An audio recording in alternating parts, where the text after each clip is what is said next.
Hi guys, welcome back to Sun's Arts. Today I'm going to be making a shadow box with my heart-shaped box right here.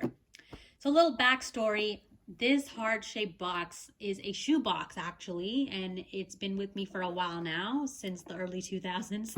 And I couldn't have the heart to throw it away because as you can see, it's very fabulous. It's really cool.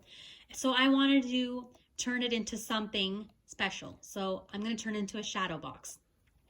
And we see a heart in there that actually did not come with the shoebox. I actually stuck that in because that heart is from another mirror that actually broke off. It was a heart-shaped mirror.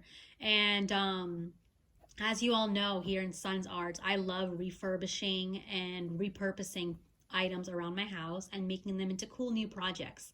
So that's what I'm doing right here. So I'm going to decorate this box further with flowers. As you can see, I have some white flowers here that I picked up from the dollar store. And I'm going to align them just like that.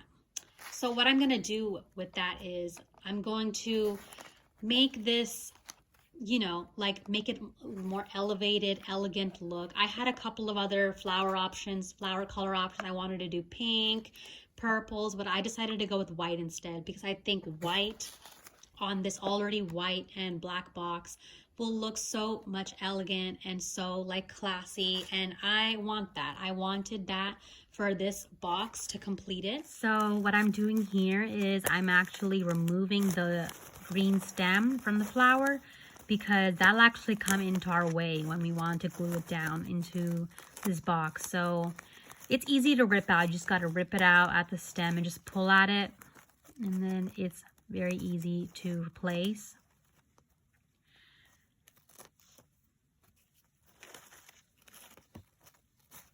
So after I do that, I have a bunch of these petals that are removed by layers.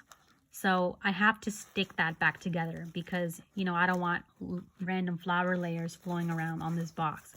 So I glued all those layers back together like they were before with my hot glue. And I will then attach it to my box with a regular amount of hot glue. And there you have it. Just like that, our box is completed. So as you can see here, I have glued down my flowers with hot glue into my box, and it is completed, and I absolutely love it. It's so elegant. I could just stare at it all day. So that is my completed box, guys. I hope you guys enjoyed, and if you like seeing more crafts like this, please make sure to subscribe to my channel and hit that like button down below, and I'll see you guys in the next video. Goodbye.